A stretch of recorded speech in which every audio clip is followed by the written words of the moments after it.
Bueno, pues bienvenidos y bienvenidas. Mi nombre es Karen Uber y yo, además de ser galerista, gestora cultural, coordino la licenciatura en Comunicación y Gestión de la Cultura y las Artes en la Universidad de la Comunicación.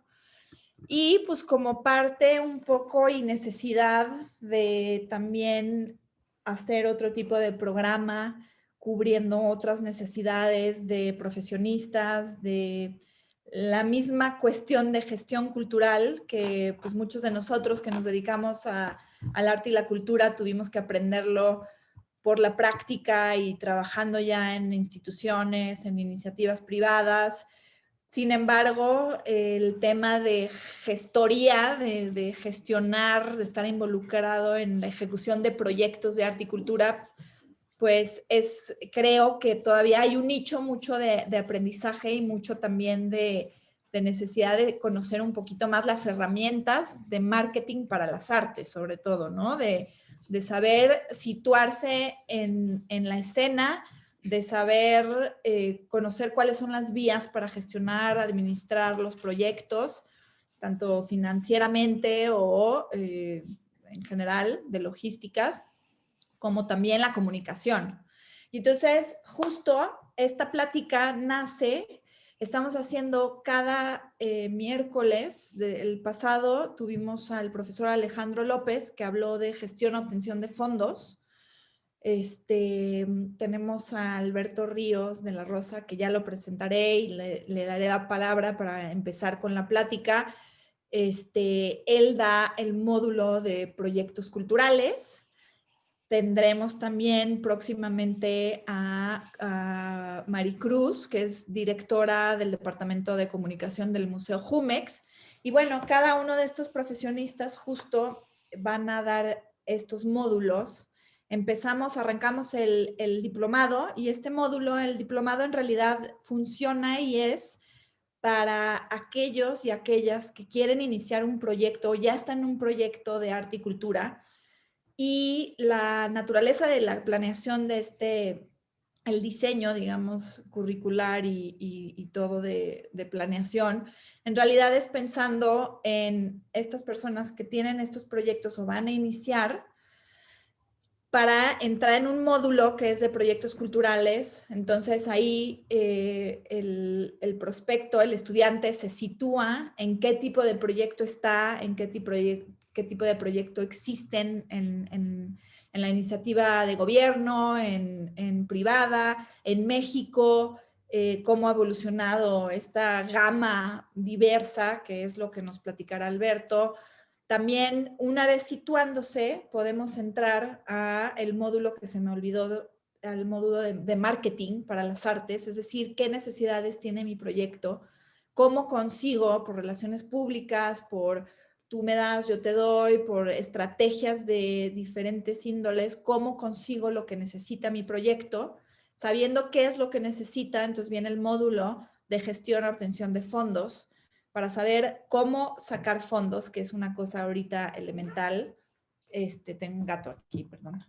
Y terminamos con el módulo de comunicación, que al final es eso, ¿no? Ya me situé, el proyecto ya está situado, es de iniciativa privada, es curatorial, es una residencia, es bla, bla, bla. Es un festival de música, porque también pues, en disciplinas hay de todo. Y necesita todas estas cosas, gestiono fondos por aquí, por acá o por acá, hago mi plan, mi administración y después cómo funciona y cuál es el éxito de ahora la difusión y la comunicación, cómo lo comunico al final, ¿no? Cómo va a llegar al público y el público va a llegar a él y que sea además con objetivo, que tiene que haber siempre estrategia en esto. Entonces, bueno, eso es un poquito el diplomado, que tendremos un poquito más al final de tiempo para responder algunas dudas, pero primero, ahora sí quiero dar la bienvenida a Alberto Ríos de la Rosa, que es además amigo, colega, curador, historiador, curador independiente, curador de Casa Guavi, de estas residencias increíbles que está cerca de Puerto Escondido, para mí y creo que mundialmente la más importante, por lo menos de México y me atrevo a decir quizá de Latinoamérica, ya nos dirá. Y pues con esta charla, que eso es muy interesante acerca de arte y sociedad hoy en día en proyectos culturales en México, ¿no? Entonces, con todo lo que hemos visto, esta cerrar y abrir de los espacios presencial, virtual. Querido Alberto, muchísimas gracias por estar aquí y ahora sí te cedo la palabra para empezar a platicar y que sea una charla en donde si tienen alguna duda o comentario, adelante con levantar la mano y poder entrar a la discusión. Muchas gracias, Karen. Muchas gracias a la Universidad de la Comunicación por invitarme a formar parte de esta plática y de este diplomado. Me emociona mucho trabajar en este módulo, proyectos culturales, porque justamente podemos abordar el desarrollo y la evolución de lo que implica hacer un proyecto cultural actualmente en México, ¿no? Cuando hablamos de arte contemporáneo en México, yo soy maestro en Historia del Arte, entonces habrá un gran peso sobre la historia, pero vamos a utilizar la historia justamente como una herramienta para poder analizar lo que está pasando hoy y lo que podemos hacer a futuro en términos del desarrollo de los proyectos culturales de cada uno de los participantes en el diplomado. Pero regresando un poco a la historia, cuando hablamos de arte contemporáneo en México, normalmente tendemos a hablar de 1989 para acá, ¿no? Cuando yo regresé a México en el 2011, después de haber estudiado, el panorama y el ecosistema de galerías, de proyectos, de fundaciones, de instituciones, de museos públicos y privados era mucho menor. Yo creo que en los últimos 10 años, y obviamente a partir de 1989, hemos visto una gran explosión de desarrollo de proyectos en el país y sobre todo en la ciudad, que ha logrado consolidar la escena artística y la industria artística y creativa en México como uno de los núcleos a nivel mundial, a nivel internacional, perdón, más relevantes, ¿no? Se ve a la Ciudad de México y se ve a México como un centro de producción, como una incubadora, como un centro comercial en términos de arte contemporáneo y de diseño contemporáneo y de música también, ¿no? Entonces tenemos esta posición y vamos a entender cómo a partir de 1989 cambió un poco el paradigma. Insisto, no nos vamos a enfocar tanto en historia, pero vamos a entender cómo un grupo de artistas se aprovecharon, y lo digo de la mejor forma, de que México entrara en el Tratado de Libre Comercio, cómo esa apertura al neoliberalismo y al mercado global hizo o influyó en el desarrollo de los artistas. Veremos también otras, y por eso ahí la parte de sociedad. Platicaremos también sobre otras elementos, por ejemplo, como el desarrollo del movimiento zapatista o la transición en el 2000, cómo fue también el arte, cómo influyó para que la disidencia o el panismo, por ejemplo, en los últimos 12 años,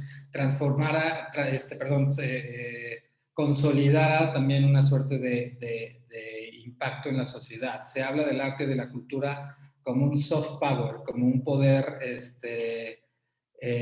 no duro como en la economía, sino mucho más holgado, pero que influye en la forma en la que las naciones se desarrollan unas con otras, ¿no? Entonces, utilizaremos esa información histórica para identificar y analizar justamente la naturaleza y la composición de todas aquellas iniciativas relacionadas con la producción artística y cultural en el país. Iniciativas que se enfocan en la producción, en la promoción, en la comercialización, en el estudio, en el desarrollo, en la difusión, y entenderemos cómo cada una de las iniciativas se pueden, haremos un diagnóstico, más bien entenderemos cómo funcionan, entenderemos su misión, entenderemos su marco legal, y la idea es generar justamente un panorama y un diagnóstico de todos los proyectos. Había hablado, la escena o la industria, y también creo que será muy importante que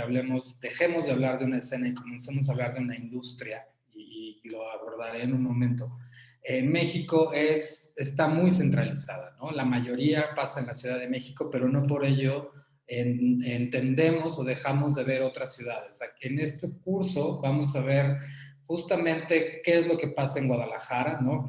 El CITAC, por ejemplo, el Simposium de Arte Contemporáneo, MACO, comenzaron en algún momento en Guadalajara y después se llevaron a la Ciudad de México, ¿no? Otras ciudades como Oaxaca, como Monterrey, como Mérida, como La Paz, por ejemplo, son semilleros también o incubadoras de artistas y tienen sus propias escenas y cómo esas escenas influyen en la Ciudad de México. Entonces, sí habrá un énfasis en la Ciudad de México por aquello de la centralización de la industria, pero veremos otras regiones en el país también.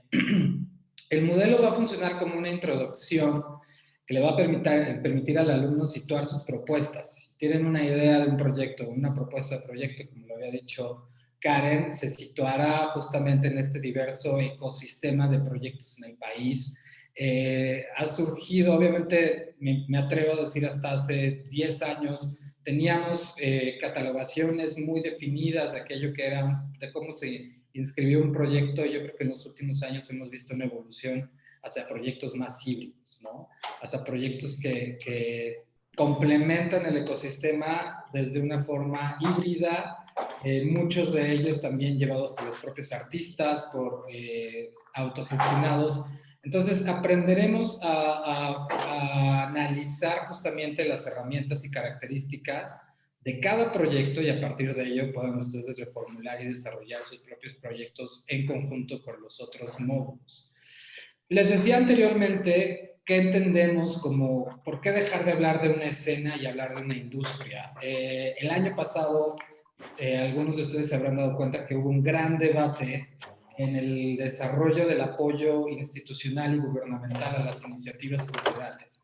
¿Por qué no se nos está dando dinero? ¿Por qué se está apoyando a otros proyectos mucho más grandes y no a los proyectos más existentes? Y uno de los debates giraban en torno a entender a la escena artística como una industria. En el momento en el que nos entendemos como una industria y nos entendemos como un sector de producción y de desarrollo económico en el país, en ese momento tenemos la fuerza para para poder solicitar cualquier tipo de apoyo, ¿no? En ese momento se genera una importancia desde la parte gubernamental y, bueno, si además hacia fondo desarrollamos o indagamos en qué, por ejemplo, qué porcentaje del PIB, del Producto Interno Bruto en México, genera la industria creativa, la industria de arte, cultura, entraría un poco entretenimiento también en términos de música y diseño. Entonces podremos tener una mayor fuerza y lograr así que se abran y se desarrollen mejores posibilidades para la industria. Entonces es importante, por ejemplo, dejar de hablar de escena y comenzar a hablar de una industria. Dicho esto, perdón, ¿cómo podemos identificar y catalogar esas iniciativas culturales, ¿no? Indagaremos en los marcos legales y administrativos, qué es una asociación civil, qué es una fundación, qué es una sociedad de capital variable, que son normalmente las galerías, cuál es la diferencia entre un patronato, una fundación, una colección y un archivo. ¿No? ¿Cuáles son las fuentes? La segunda es fuentes de financiamiento, instituciones o iniciativas que vayan con fines de lucro o sin fines de lucro. Con fines de lucro no significa, por ejemplo, que no dejen de generar dinero, sino que esos recursos se llevarán hacia la generación de nuevos proyectos, ¿no? Perdón, sin fines de lucro. Con fines de lucro tiene que ver con proyectos mucho más comerciales. También estudiaremos el programa y la oferta. ¿Cuál es el objetivo? ¿Qué nos muestran? ¿Son artistas? ¿Son diseñadores internacionales, nacionales? Y por último, la misión y los objetivos de cada espacio, ¿no? Aprender a entender cuáles son las misiones, cuáles son los objetivos. De pronto entramos a ver analizaremos casos específicos donde veremos que no hay una misión muy específica y veremos otros donde sí hay una mucho más específica. Y a través de ello veremos que hay iniciativas públicas, privadas, la red de museos institucionales, entender cuál es la diferencia entre los museos de la Secretaría de Cultura y cuál es la diferencia entre los museos de la UNAM, ¿no? Cómo se rigen estos museos, cómo también trabajan estos museos dentro del ecosistema del arte nacional. También las colecciones y archivos públicos, por qué el Estado no colecciona, cómo es que el Estado colecciona y cómo puedes, por ejemplo, tú vender una pieza a un museo, ¿no? O sea, cuáles serían los métodos, ¿no?, a un museo público. Obviamente la educación, institutos y universidades. Dentro del lado privado, ¿cuáles son los museos privados, ¿no? En este momento quizá, me atrevo a decir, el museo de arte contemporáneo más importante en el país es quizá el museo privado y es el museo de Jumex, ¿no? También tenemos el MUAC, que es de la UNAM. Pero ¿cómo es esa relación? ¿Cuáles son los programas que muestran cómo se creó también? Veremos Jumex, ¿no?, que es un museo muy sui generis en México. Obviamente educación, SOMA, por ejemplo, estos híbridos como son SOMA, como eran en su momento Alumnos 47, veremos universidades privadas como Universidad de la Comunicación u otras universidades. Colecciones y archivos, ¿no? También hay colecciones privadas como Coppel, donde yo también hago investigación, que no tienen un espacio fijo, pero que prestan sus colecciones para lecturas en instituciones a lo largo del país. Entonces, museos en Morelia, en Guadalajara, en Monterrey, han mostrado la colección de Coppel, que es quizá de las 3 colecciones más importantes en el país en términos privados. Y luego fundaciones, patronatos, fideicomisos, los mecenas también, ¿no? El Patronato de Arte Contemporáneo, el fideicomiso, por ejemplo, del Banco de México, que lleva el Museo Nahuacalli y el Museo Frida Kahlo, que cualquiera creería que es un museo público, pero en realidad son museos privados. Y luego tenemos con fines de lucro, galerías, el gran ecosistema de galerías en la ciudad y en el país. Ahora acabamos de pasar la Semana del Arte, que estuvo completamente enfocada en las galerías de México, y vimos la gran oferta en todos los niveles de mercado que existen, desde arte moderno, desde arte clásico, arte moderno y obviamente hasta arte contemporáneo, ¿no? ¿Cuáles de estas galerías han surgido como parte de estos movimientos artísticos? ¿Cómo surgen las galerías? ¿Cómo se han desarrollado? Galerías que han desaparecido también. ¿Por qué han desaparecido? Las vamos a analizar. Ferias y salones. Hasta hace 10 años había una sola feria y ahora me atrevo a decir hay 3 o 4 que ya suceden una vez al año, ¿no? O 2 veces al año. Entonces, realmente existe un mercado en México para que puedan haber 3 o 4 ferias. ¿Hacia dónde se dirigen estas ferias? Hay unas que se hacen llamar movimientos, pero al final son ferias comerciales. Hay otras que son la feria más importante de Latinoamérica está aquí. Entonces, ¿cómo trabajan esas ferias? Los salones también. Otro agente que no es tan desarrollado en México, pero me gusta traerlo porque son de los más importantes a nivel mundial, son las casas de subastas, ¿no?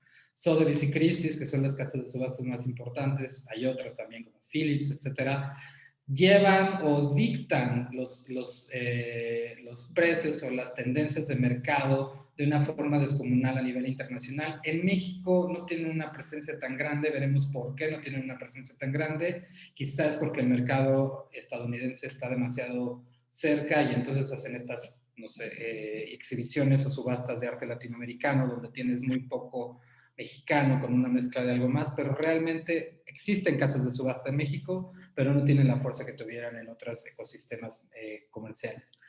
Y por último tendríamos los híbridos, aquellas iniciativas independientes y autogestionadas que existen y que complementan de una forma increíble la diversidad de los proyectos, porque son justamente iniciativas, muchas de ellas comerciales, muchas de ellas mitad comerciales, mitad no, muchas de ellas que son apoyadas por fondos públicos y privados como los de los patronatos, que se van a convertir en semilleros de artistas y que son en la mayoría son espacios independientes, son iniciativas autogestionadas. En ellas podría estar un poco también las residencias, que es una nueva fuerza, yo trabajo en una de ellas, que es una nueva fuerza que ha surgido también como parte de la producción artística y que no existía de una forma tan desarrollada, me atrevo a decir 5 o 6 años atrás. los talleres de producción, tenemos una gran cantidad de talleres de producción que ya hacen residencias, que ya hacen exhibiciones. Entonces, veremos cómo estas iniciativas han logrado llevar o madurar también, o ser parte de este proceso de maduración de la escena en la ciudad y en el país. Y una vez que analicemos este tipo de iniciativas y de proyectos, veremos también quiénes son los actores culturales y cómo esos actores se inscriben en el sistema de producción cultural, ¿no?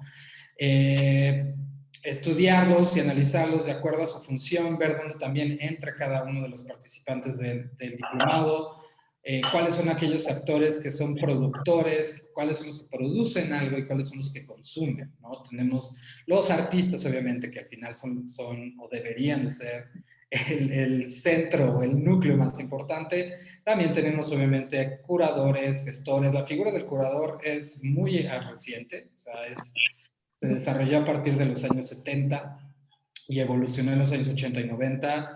Entonces, cómo esa figura se estudia para ser curador, no se estudia para ser curador, quién acaba siendo curador, ¿no? Investigadores, académicos, educadores, gestores, los galeristas, ¿se estudia para ser galerista o no se estudia para ser galerista?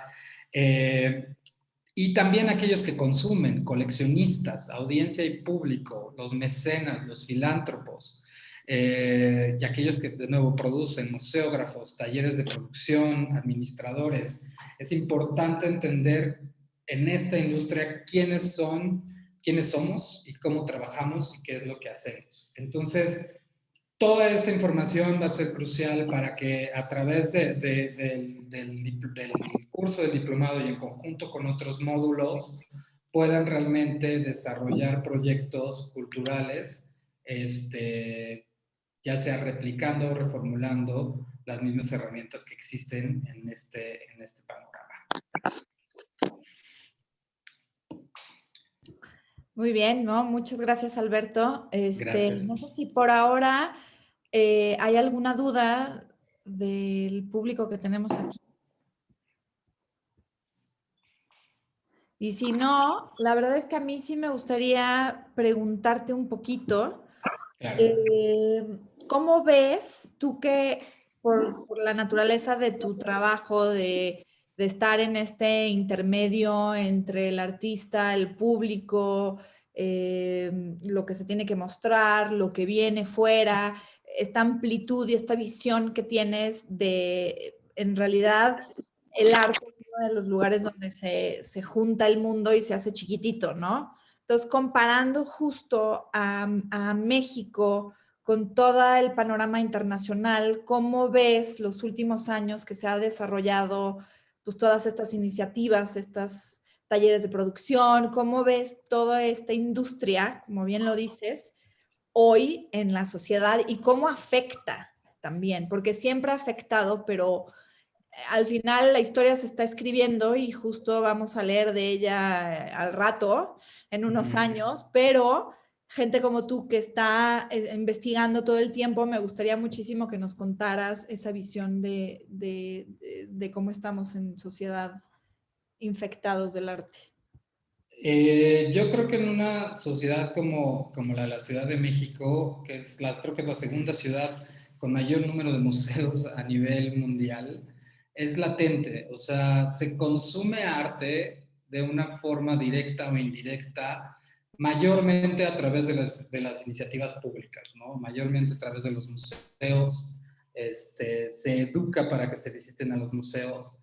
El arte contemporáneo en el país siempre ha sido un nicho y creo que en los últimos años hemos trabajado varias de estas iniciativas para hacer entender que el arte contemporáneo debe ser una herramienta de desarrollo social y de desarrollo cultural que lleve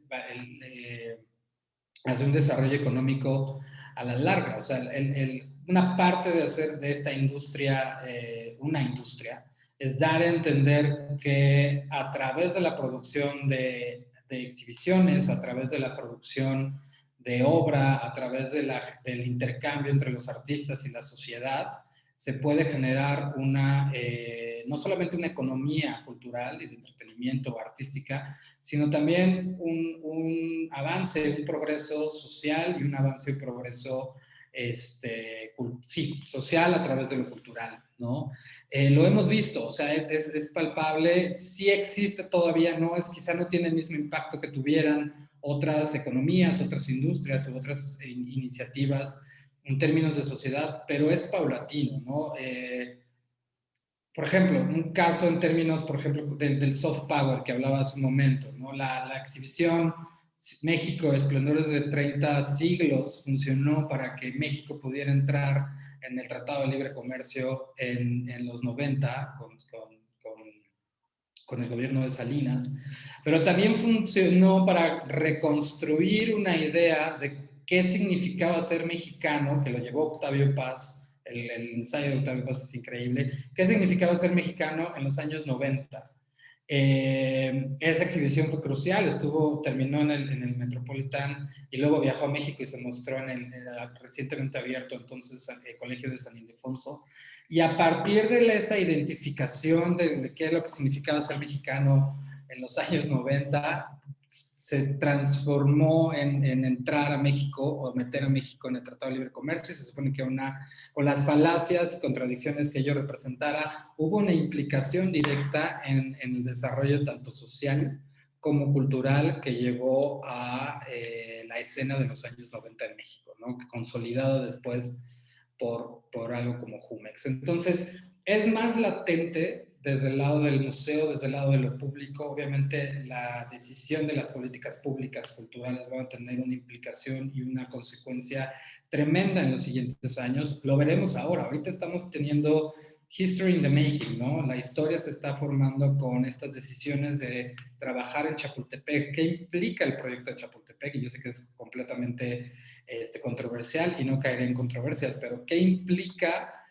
que el gran proyecto cultural de un gobierno se enfoque, uno, en replicar las prácticas centralistas en la Ciudad de México, y dos, en construir nuevas instituciones cuando las instituciones que ya existen no tienen dinero para funcionar? Entonces, esta decisión de políticas públicas va a tener una inserción en la sociedad, y quizá veremos museos mucho más pobres, quizás no, quizá veremos una reconfiguración de los museos públicos. Creo que es un momento crucial también en entender al museo público como algo diferente de lo que veníamos entendiendo, y eso se transmite obviamente del lado privado. Me atrevo a decir, quizá esté mal, pero me atrevo a decir que lo que está llevando a la industria del arte y de la cultura en el país no es tanto lo público en este momento, sino lo privado. Todas las iniciativas privadas, desde las trincheras de las galerías, desde las trincheras de los museos privados, desde las trincheras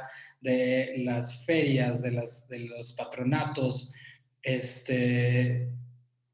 se están llevando a través de lo privado, y esto obviamente es en el último año, en los últimos 2 o 3 años, ¿no? Son quienes están llevando la batuta en términos del desarrollo. Entonces, si bien desde los años 90 hasta ahora la iniciativa pública era aquello que tenía una incidencia, ahora se está madurando del lado de la iniciativa privada en el desarrollo de proyectos que se han llevado en los últimos 10 años, están teniendo una madurez y están haciendo justamente la diferencia en esa inserción social. Repito, la industria del arte debe de ser encauzada para algún beneficio social. Esa es al final una de las funciones intrínsecas de la obra artística. El artista produce justamente para reflejar y para llamar hacia tener alguna conciencia sobre algún punto específico de lo que está pasando en su entorno. Entonces, eso debe de transmitirse, eso debe de fomentarse, eso debe de difundirse para que justamente tenga una implicación. Se le debe de dar voz a estas expresiones para que tengan una implicación y una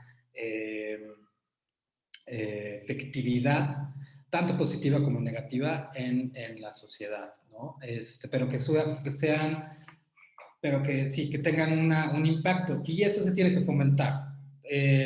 Si podemos tener cientos o miles de artistas produciendo, pero si ese mensaje no llega a la sociedad, y en eso es donde la industria del arte o la escena del arte o los agentes que trabajamos en el arte es nuestro gran trabajo, desde el artista, todos los que ya mencioné, no va a tener ningún caso. Entonces necesitamos seguir fomentando justamente el desarrollo de estos nuevos espacios. Y creo que estamos en un momento crucial de madurez en el que quizá la privada, nos toca ahora toda la iniciativa privada llevarlo de la mano, pero también incitar a que la política pública de la cultura sea siempre mucho más amplia de lo que se está desarrollando, ¿no? En términos tanto de recursos como de visión. Y justamente un poco como lo dices, digo yo, además, por ejemplo, como galerista que veo desde esta trinchera, como en realidad, sí, pues es un poco lo que pasa, ¿no? Si de pronto no tienes un apoyo de otra persona, otra institución que está más arriba, pues te vas a mover para ver cómo llegas a donde tienes que llegar sin esos apoyos. Y esa energía yo creo y veo que se siente en otros países de Latinoamérica, que siempre que, por ejemplo, voy a feria, siempre dicen es que México es la ventana al mundo para nosotros, ¿no? O pues todo el público estadounidense, europeo, que de pronto viene aquí a México, no solamente para comer bien y para ir a Chichén Itzá y a las playas y demás, sino también para consumir cultura mexicana, Exacto. porque bien se sabe que ha habido muchísimo de eso.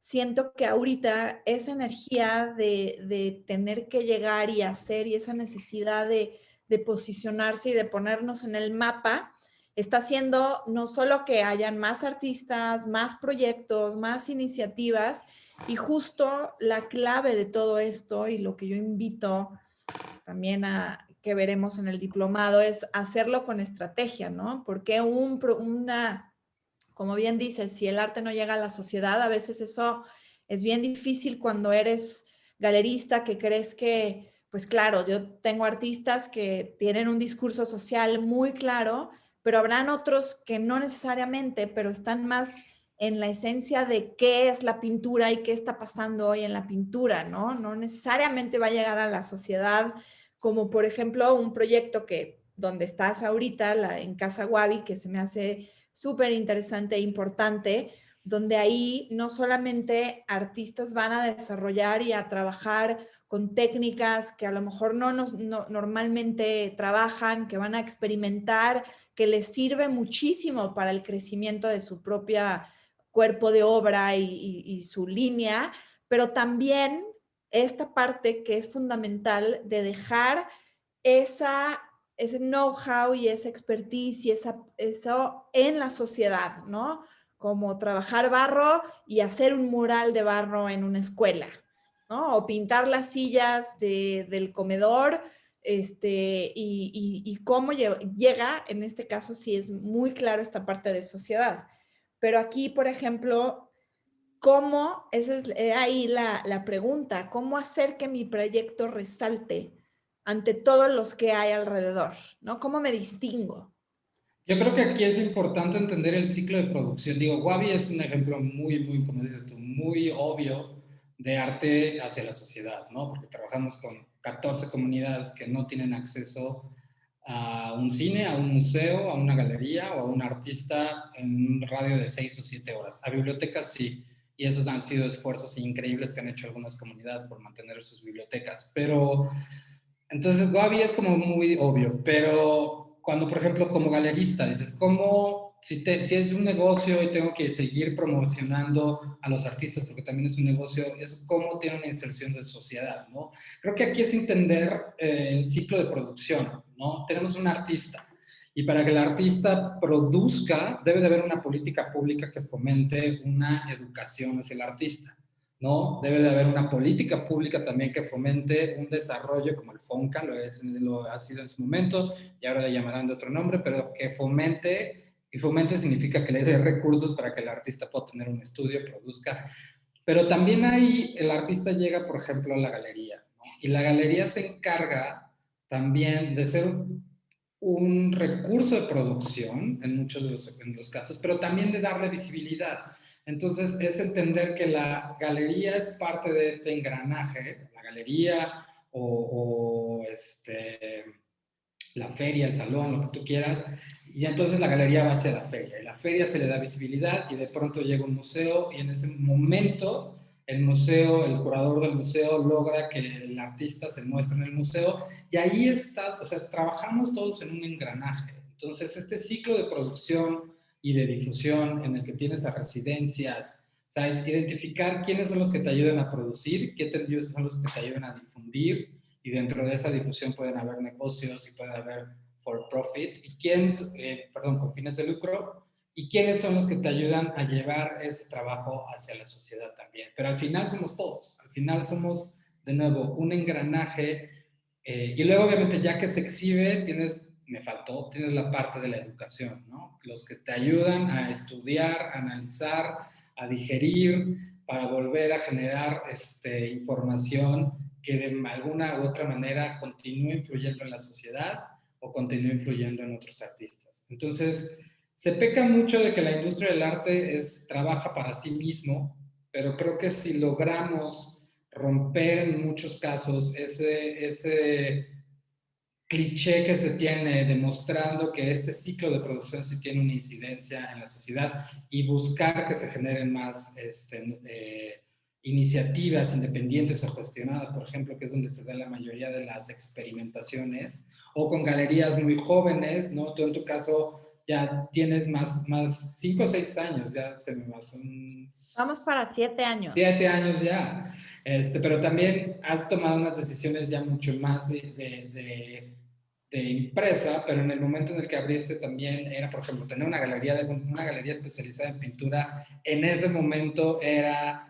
muy arriesgado y justamente en esas galerías más jóvenes se generan también estas partes experimentales donde el ciclo va mucho más rápido hacia las sociedades o responden más hacia las sociedades. Entonces, hay iniciativas que son mucho más directas, pero hay que entenderlo todo, y esto es lo que va a hacer este módulo, entendernos como un engranaje y entendernos que no es demoníaco, no se debe demonizar el con fines de lucro, ni tampoco se debe de santificar el sin fines de lucro. Son diferentes marcos legales y administrativos que funcionan para algunos y que funcionan para otros, que al final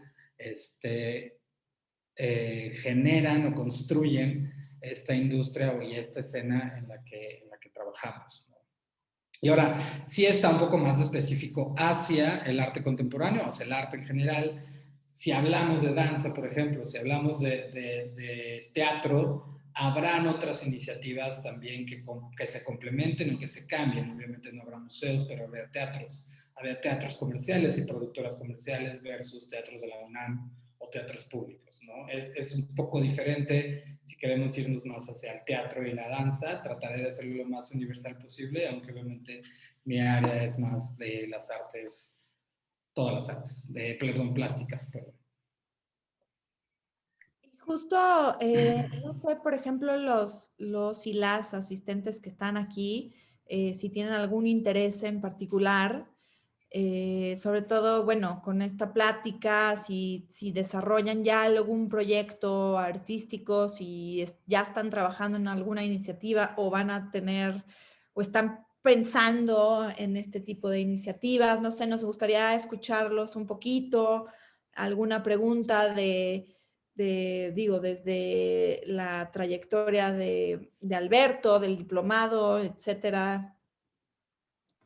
Digan, cuéntenos.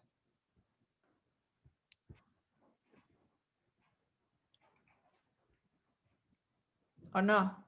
Creo que Abraham levantó la Abraham, mano. cuéntanos, Hola, Abraham. ¿qué tal? ¿Cómo están? Hola. Bueno, les cuento muy rápido. Alberto ya lo conozco. Yo estoy haciendo un postdoctorado en el Instituto de Filosofía en la UNAM y parte del proyecto es sobre identidad cultural mexicana. Entonces yo trabajo como cosas de sufrimiento, pero también estoy trabajando sobre cómo ha habido un brinco en la construcción de la identidad mexicana como en el siglo XX y luego cómo cambió al mundo contemporáneo. Más o menos es lo que estoy. Y estoy haciendo algunos proyectos como de discusión alrededor de cuál es la identidad cultural mexicana hoy. Y lo que estaba pensando ahora que hablabas, Alberto, era sobre esta noción de industria. Y digo, entiendo la idea, ¿no? De que es importante notar que es un factor económico como para meterlo, a lo mejor en los diferentes tipos de discurso, pero también al mismo tiempo está lo de la industria, en donde la industria parece como algo malo en el sentido de que el dinero afea las cosas, ¿no? Y sobre todo lo pensaba en este sentido, como un poco más, ¿qué es lo que entiendes por industria? Que es no solamente que es un factor económico, porque hay cosas que hay un movimiento de dinero, pero no dan tantas ganas de llamarlo industria, o no por eso lo vas a meter como en, ¿no?, políticas públicas, algo así. Entonces, un poco más entender a qué te refieres por industria, aunque ya hablaste bastante de eso. Y los pregunto sobre todo en el sentido en el que, pensando no tanto en lo privado, que ahí sí entiendo que la noción de industria puede funcionar, pero pensando más como en lo público, desde las instituciones, como por ejemplo la UNAM o como desde el Estado, ¿en qué sentido la noción de que se entienda como una industria y no como una escena ayudaría a que desde las instituciones más bien estatales, como la UNAM o directamente desde el gobierno, se invierta en ese proyecto, ¿no? Que es a lo mejor lo que mencionaban ahora de cómo muestras que eso le está ayudando a la sociedad, porque hay veces en las que me da la impresión de que justo el arte lo que hace es ir en contra, por ejemplo, de pensar que este capitalismo nos está haciendo destruir el planeta, ¿no? Y que no va por la idea de industria, o el arte que está buscando generar identidad nacional y simplemente homogeneización de grupos, de decir, esto nos une en términos de históricos, ¿no? Y eso no es tan claramente una idea para vender, tan directamente, ¿no? O sea, no es como esta cosa que le pones un precio, a diferencia de otras industrias que uno sí podría pensar como la industria de Hollywood, que al mismo tiempo que genera un soft power, es un producto que vendes cuando pagas en el cine, ¿no? Pero eh, sí, como que simplemente es eso, ¿no? Un poquito más tratar de entender. No digo que lo que dices de industria tenga ningún problema, no solo quiero entender un poco más qué es lo que tienes en mente. Y luego cómo esa noción de industria ayudaría a establecer políticas artísticas que se puedan financiar, pero desde mecanismos estatales, que al final de cuentas son a los que yo estoy como más acostumbrado. Muy bien, justamente por la capacidad que tiene el arte de consumirse de manera intelectual o de manera sensitiva, tendemos a pensar que el arte, tendemos a romantizar el arte, obviamente, por sus capacidades, pero por ejemplo, el arte a lo largo de la historia siempre ha tenido una condición económica y de industria.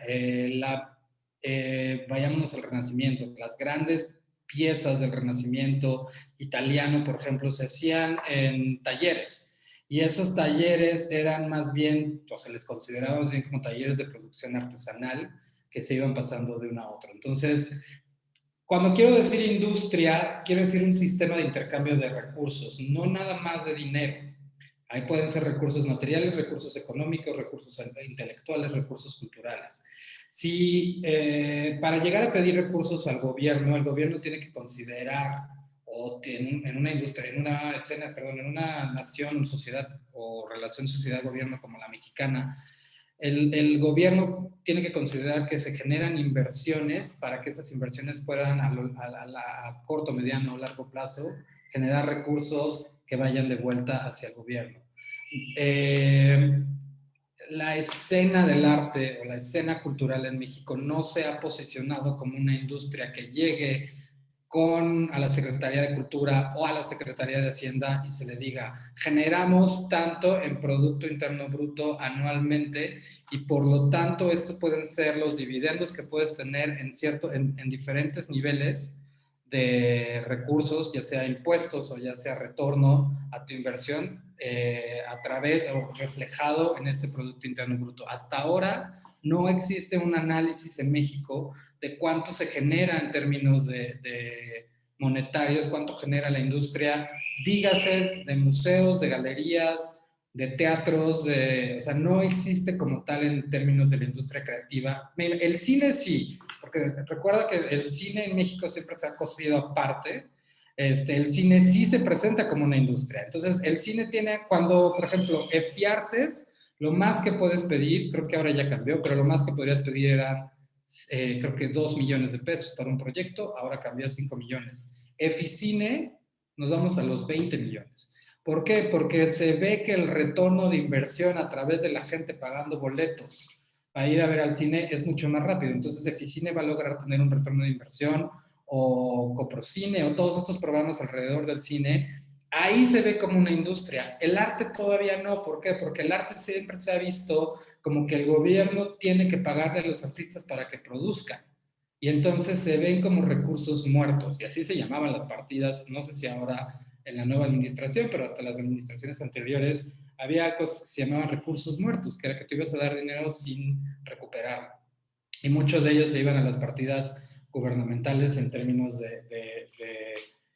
perdón, en términos de museos. Hay que cambiar ese paradigma. Hay que mostrar que la industria genera, la industria vende, la industria consume también, las audiencias consumen arte, las audiencias mexicanas o internacionales consumen arte. El Museo de Antropología, por ejemplo, o el Museo de Frida Kahlo, para hacer un ejemplo público y privado, han logrado ver esto y son dos de los museos más visitados a nivel nacional, ¿no? Pero, por ejemplo, lo que genera el Museo de Antropología se va a Hacienda, no se queda en el Museo de Antropología. Entonces, lo que genera el Museo de Antropología es mucho más grande de los recursos que obtiene Hacienda. Con el Museo Tamayo, por ejemplo, es lo contrario. Lo que genera el Museo Tamayo es mucho menor a lo que normalmente recibe en términos monetarios. Entonces, si empezamos a cambiar ese paradigma, si empezamos a hablar de qué tanto generamos, o sea, qué tanto se genera en una exhibición, qué tanto se genera a partir y hay estudios que se pueden hacer en otras latitudes o en el propio ejemplo del cine, y cómo esas inversiones se pueden retornar. Por ejemplo, no, y esto ya no tenemos mucho tiempo, pero no hay una política pública de coleccionismo, y esa puede ser una forma de retorno muy clara. Existe la parte de pago en especie, en el que los artistas pagan sus impuestos a través de obra, y esas obras van a Hacienda, y hubieron reformas durante el gobierno de Peña Nieto para que esas obras pudieran ir directamente hacia los museos, y a través de ello los museos pues están creciendo sus colecciones. Pero no existe una política pública del coleccionismo. Si el gobierno empieza a ver que una pieza puede ser valuada y puede tener un retorno, entonces el gobierno puede empezar a invertir en obras para coleccionarlas, y no implica que las vaya a vender a largo plazo, pero ahí generas y promueves que la industria se continúe, ¿no? Tenemos que dejar de vernos como industria, o sea, tenemos que dejar de vernos a los que trabajamos en la escena del arte o en la escena cultural como entes que tenemos que pedir siempre recursos. Tenemos que empezar a generar también nuestros propios recursos y cambiar la forma en la que nos posicionemos. Entonces, si Casa Guavi, por ejemplo, ha tenido una inserción en tantos miles de personas, eso a la larga genera un impacto que va a generar un desarrollo social, cultural y económico. Entonces, por eso yo creo que es necesario que se cambie el paradigma. El ejemplo del cine, insisto, es un gran ejemplo de cómo el gobierno o las instituciones públicas realmente han considerado a una industria cultural, una producción cultural como industria, ¿no? No sé si respondo un poco a tu respuesta, a tu pregunta. Pero sí, creo que ese sería cuando hablo de industria, es que no tanto de forma interna como de forma externa se cambie el paradigma de cómo se ve al dinero que se invierte en términos culturales. Sí, sí, muchas gracias. Bueno, pensaba en el caso también de, ahora que mencionabas del cine, perdón, muy rápido, que hubo todas estas reformas legales de impuestos alrededor del cine, ¿no? Y que eso ayuda un montón a que haya un fomento de más creación alrededor del cine. Entonces, obtienes dinero privado, pero puedes deducir impuestos, que no sé cómo funciona en México, pero por ejemplo en fundaciones en Estados Unidos, en el caso de la investigación académica, mucho dinero, parte de dinero importante de algunas asociaciones, creo que el Leverhulme en el Reino Unido, pero una que se llama John Templeton en Estados Unidos, funciona a través de eso, ¿no? Entonces, las fundaciones se crean para tener también posibilidades de cosas en relación a impuestos a través de dar dinero a la academia. Y ahí es como, por ejemplo, este símil podría existir entre arte y academia, y que de hecho en la academia existe poco en México, ¿no? Que es como algo también que de alguna manera yo estoy intentando generar, es el utilizar dinero extranjero a través de proyectos académicos, pero que viene de fondos como entre privados, pero que de alguna manera también forman parte de la sociedad de manera pública, ¿no? Pero es dinero que viene de Estados Unidos o del Reino Unido. Sí, bueno, en México existen diversos formatos, rapidísimo, y eso lo podemos ver con más precisión en el diplomado, pero FIARTES, por ejemplo, que es un producto de la administración pasada, en el que tú conseguías una empresa y esa empresa deducía impuestos. O sea, por ejemplo, yo como Casa Wabi iba con empresa A y le decía, voy a necesitar 10 pesos. Y empresa A deducía esos 10 pesos de sus impuestos. Y entonces lo que hacíamos era que íbamos a Hacienda e íbamos a Cultura, y Hacienda y Cultura se tenían que poner de acuerdo para aceptar a la empresa y aceptar el proyecto de la fundación, y entonces traer recursos hacia la fundación vía la empresa. Y eso era un tax break que se aprendió de cine, eso lo trajimos de Ficine, para las empresas. Entonces las empresas, en lugar de pagarle a Hacienda, le pagan a las fundaciones o asociaciones civiles. En realidad no tiene que ser fundación, tienen que ser asociaciones civiles sin fines de lucro que puedan deducir impuestos. Desafortunadamente las políticas públicas actuales están limitando más a las donatarias autorizadas. ¿Qué quiere decir esto? A la gente que puede deducir impuestos vía organizaciones de la sociedad civil. Entonces no se ve, aunque existe también un proyecto de ley de mecenazgo que iba a ser también, que todavía no se ha aprobado y sigue en la Cámara de Diputados, que iba a generar también tax breaks para poder consumir más cultura y arte en el país. Era una ley también que permitía el coleccionismo desde las instituciones públicas, pero es una ley que está completamente congelada ahorita en el Congreso y que no, la verdad no existe. Creo que en este momento el diálogo está completamente enfocado en Chapultepec, entonces no existe realmente un diálogo en este momento para llevarlo hacia la ley de mecenazgo que se había propuesto en algún momento.